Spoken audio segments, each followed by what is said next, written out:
In the peaceful village of Oakwood, beneath the roots of a giant oak tree, lived a tiny mouse named Max. He was much smaller than the other mice, but he had a big heart. While the other mice stayed hidden from danger, Max loved exploring the village and helping others whenever he could.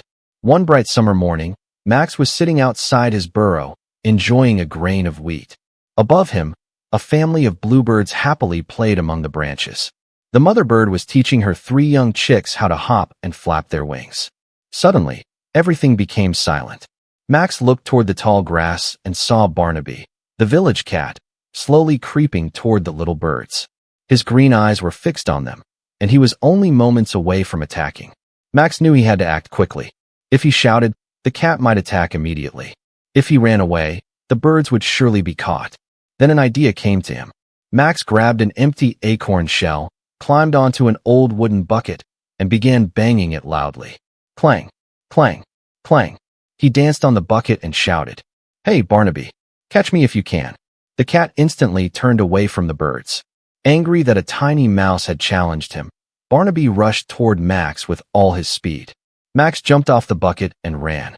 He zigzagged through the garden, raced beneath flower bushes, squeezed between rocks, and darted under old wooden fences.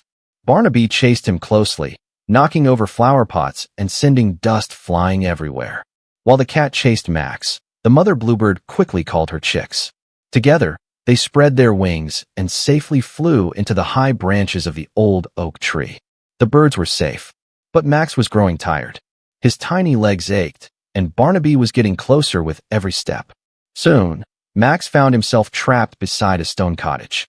Barnaby slowly walked toward him with a proud smile.